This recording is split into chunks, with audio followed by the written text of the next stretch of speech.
Magandang gabi sa inyong lahat. Okay.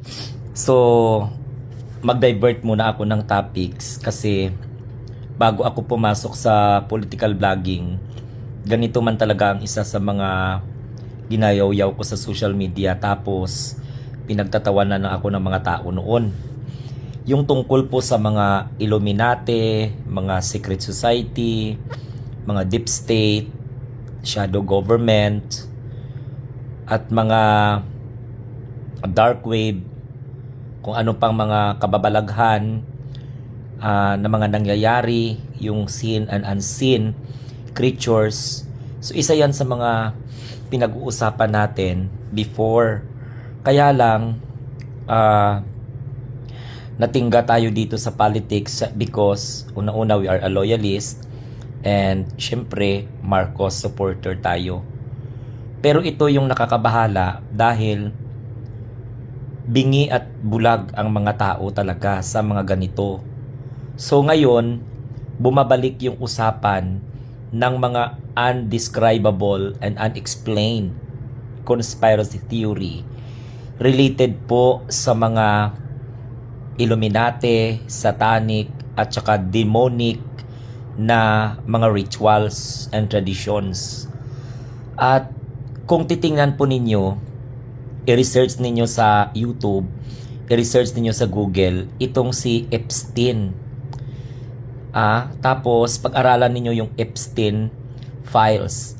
Correct me if I'm wrong, depend sa aking pronunciation, no? Pero yun ang pagkakaalam ko, na kung saan, hindi na ako nagugulat dahil unang-una, diniscuss ko naman yung mga celebrity, mayayaman, mga philanthropist, yung iba nga nasa simbahan pa at hindi pa matanggap ng mga religious person noon na mga nanonood sa akin.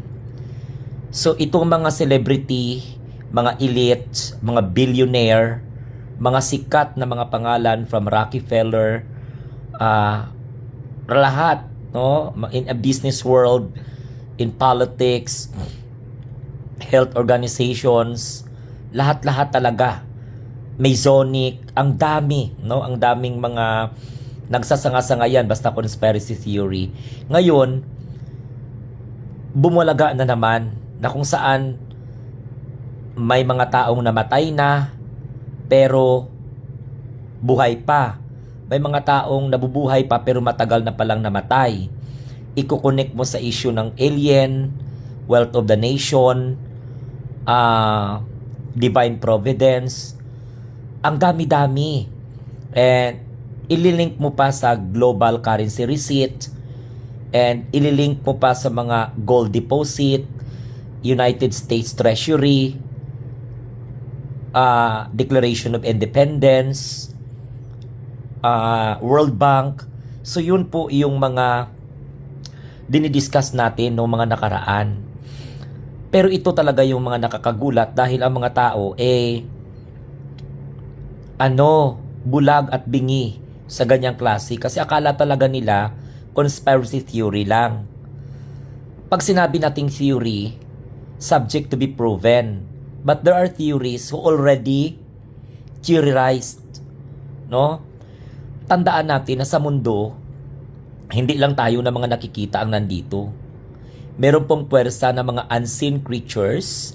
So pwede nating ipasok yung usapin ng multidimensional, parallel world, multiverse, na kung saan ay pwedeng matagal nang namayapa yung taong sa tingin natin ngayon ay buhay pa, at buhay pa yung sinasabi natin na matagal nang namatay. So those are the mysterious of conspiracy theory. So kung gusto ninyo, panoorin ninyo, like for example, yung mga adrenaline, yung mga elite na kung saan ay kilalang mga billionaire na kumakain ng mga bata, pinagfiestahan ang mga murang katawan ng mga kabataan, babae o lalaki, offered, no? Iniinom yung mga dugo, sinisip-sip yung mga dugo, may mga pampabata. Yun ay ang mga issues confront as far as conspiracy theory, which is nakakatakot. Na kung saan pag-usapan natin ito sa social media, marami po ang magre-react.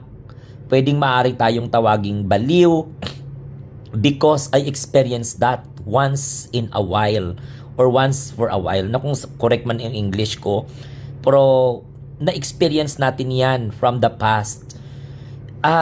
Yung usapin ng conspiracy theory, if really open yung third eye mo at malakas ang spirituality mo, kahit makasalanan ka pa, kahit hindi nakasulat sa libro, mababasa ng utak mo.